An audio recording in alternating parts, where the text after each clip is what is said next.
Tahukah kamu, ini adalah gambaran betapa semerautnya perkeretaan di Indonesia 15 tahun yang lalu, tepatnya sebelum tahun 2009. Mungkin kamu masih mengingatnya. Pada masa itu, kita masih bisa memasuki stasiun dengan menerima melalui rel kereta. Bahkan jika mau, kita bisa langsung menaiki kereta tanpa membeli tiket sama sekali. Dan pedagang asongan, pengamen, bahkan pengemis masih bebas berdiri di stasiun, bahkan di dalam kereta. Kabarnya, harga tempat paling laris buat para pedagang asongan saat itu. Pada saat itu, para penumpang masih dibiarkan merokok di dalam kereta, terutama kereta kelas ekonomi dan kereta listrik. Walaupun larangannya sudah terpajang jelas di kereta saat itu. Kemudian, jika kita memperhatikan tempat itu, kita masih bisa duduk di lantai kabin. Bordes akan memanjat ke atas gerbong kereta jika kita berani. Pada saat itu, kita masih bisa memaksa naik kereta, walaupun tidak memiliki tiket. Jika nantinya diperiksa oleh kondektur, kita bisa membayarnya langsung kepada kondektur saat itu juga.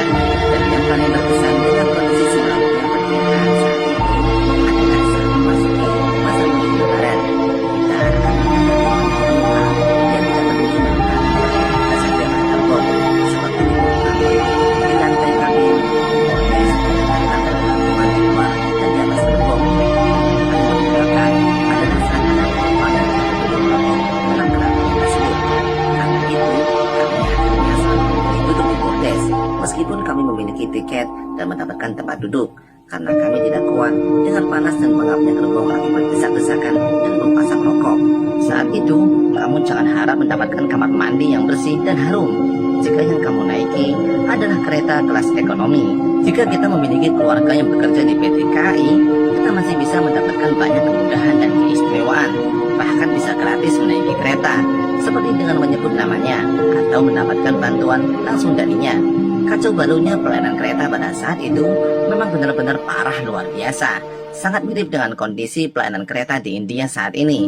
Walaupun begitu, sebagai orang yang sering mabuk jika naik bis, kereta api selalu menjadi pilihan utama kami saat mudik atau bepergian jarak jauh. Selain hemat dan aman, juga karena tujuan kami saat mudik sangat dekat dengan stasiun seperti stasiun Poncol atau stasiun Kutoarjo.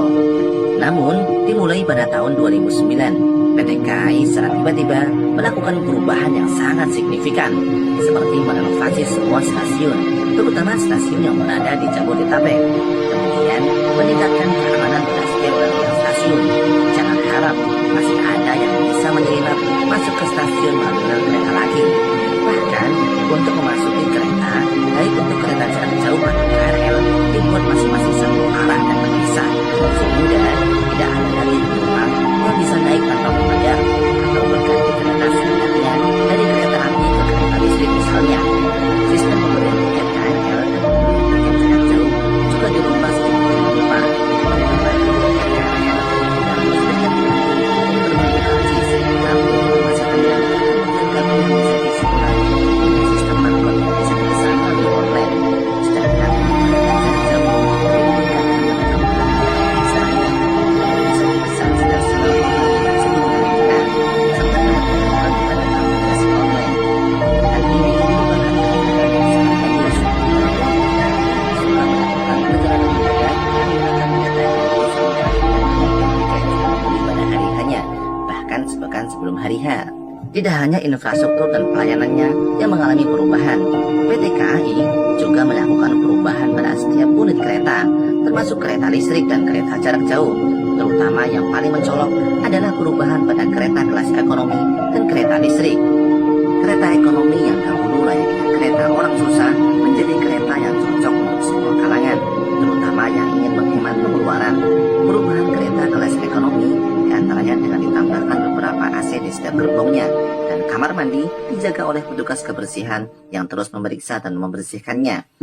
Kemudian, sudah tidak ada lagi penumpang yang boleh duduk di lantai, di bordes, apalagi memanjat ke atas gerbong kereta. Larangan merokok benar-benar diterapkan tanpa pandang bulu, baik di dalam kereta, di kamar mandi, atau di bordes. Dan jika ada yang ketahuan melanggar, sudah pasti diturunkan tanpa ada kata maaf. Petugas kondektur juga dikawal aparat Polsuska, yaitu polisi khusus kereta api, saat berkeliling memeriksa tiket. Jika kamu tidak punya tiket, maka tidak ada kesempatan untukmu untuk melanjutkan perjalanan, walaupun dengan menyangkut kondektur atau membawa nama orang dalam. juga dilakukan pada KRL. Dari yang awalnya tidak ber-AC, pintunya yang selalu terbuka, penumpang bebas menempati bagian mana saja pada gerbong, bahkan di atas gerbong, pengamen dan pedagang asuhan bebas berkeliling di sekitar gerbongnya, kemudian diubah menjadi layaknya KRL di negeri Sakura, dengan AC yang dingin, wangi, kursi empuk, ada tempat duduk prioritas, bahkan ada gerbong khusus wanitanya. Namun di balik semua perubahan yang nampak di masyarakat, seperti infrastruktur dan pelayanan, PT KAI juga melakukan perubahan yang sangat penting, yaitu perubahan pada mindset, budaya kerja, dan organisasi pada seluruh karyawan atau manajemen PT KAI. Sejak itu, perkereta apian Indonesia benar-benar memiliki wajah yang baru yang benar-benar membuat kami takjub luar biasa. Salah satu yang membuat kami merasa takjub pada saat itu adalah saat kami pertama kali menyaksikan penumpang yang diturunkan akibat gangguan merokok. Karena bagi kami, ini bentuk ketegasan dalam menerapkan aturan yang paling sederhana.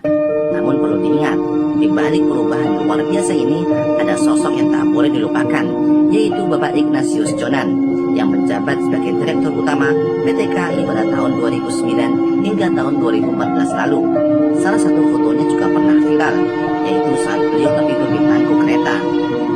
Meskipun kinerja beliau dalam merubah wajah perkeretaan di Indonesia sangat bagus, namun posisi beliau akhirnya diganti dengan Bapak Edi Suporo.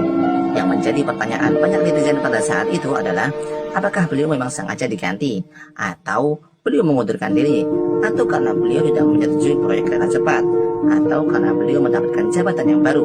Semua itu bisa kamu tanyakan pada netizen yang budiman dan berpengetahuan. Terima kasih.